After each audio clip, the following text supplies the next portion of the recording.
Hello viewers, welcome to Hyderabadi రుచులు. ఈరోజు మనం ఒక variety snack item rice cutlet తయారు చేయడం చూద్దాం. మామూలుగా ఇంట్లో రైస్ మిగిలిపోతుంటుంది కదా, ఆ రైస్ని వేస్ట్ చేయకుండా ఇంట్లో ఈజీగా కట్లెట్ ఎలా తయారు చేయాలో చూద్దాం.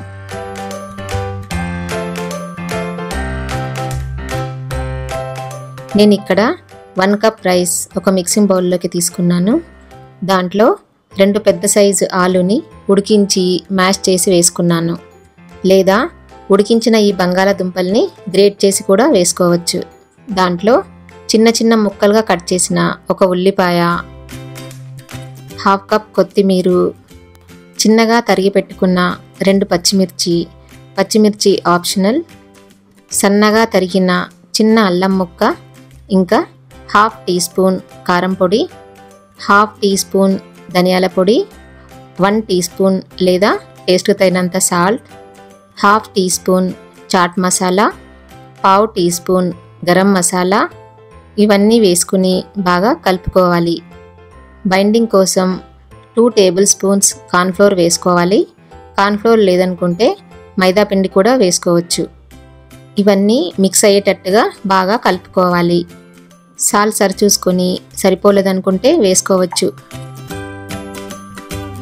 బాగా కలిసిపోయింది కదా.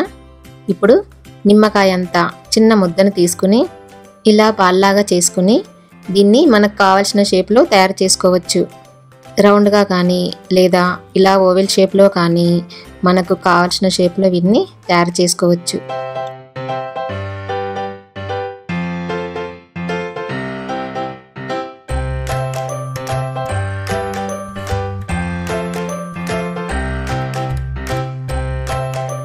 ఇలా అన్నిటిని తయారు చేసుకుని పక్కన పెట్టుకోవాలి.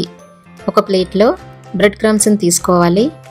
బ్రెడ్ క్రమ్స్ అంటే బ్రెడ్ పీసెస్ని మిక్సీలో వేసుకొని పౌడర్ చేసుకోవడం. ఒక బౌల్లో 2 టేబుల్ స్పూన్స్ కార్న్ఫ్లోర్ తీసుకొని దాంట్లో 1/2 కప్ వాటర్ వేసుకొని కలుపుకోవాలి.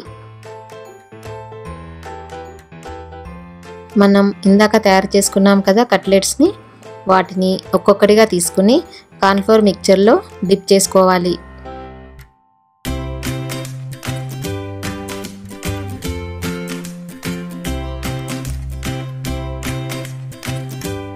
ఇలా డిప్ చేసుకున్న కట్లెట్స్ని బ్రెడ్ క్రమ్స్లో రోల్ చేసుకోవాలి.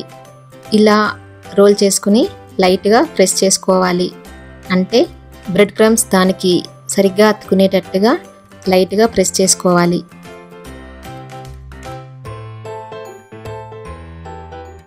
ఇలా అన్నీ చేసుకున్న తర్వాత ఒక ప్యాన్లో డీప్ ఫ్రైకి సరిపడా ఆయిల్ తీసుకోవాలి. వీటిని కావాలంటే డీప్ ఫ్రై చేసుకోవచ్చు లేదా షాలో ఫ్రై చేసుకోవచ్చు.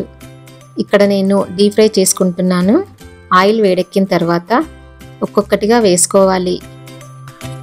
వీటిని మీడియం ఫ్లేమ్లో అన్ని వైపులా తిప్పుకుంటూ గోల్డెన్ బ్రౌన్ కలర్ వచ్చే వరకు వేయించుకోవాలి.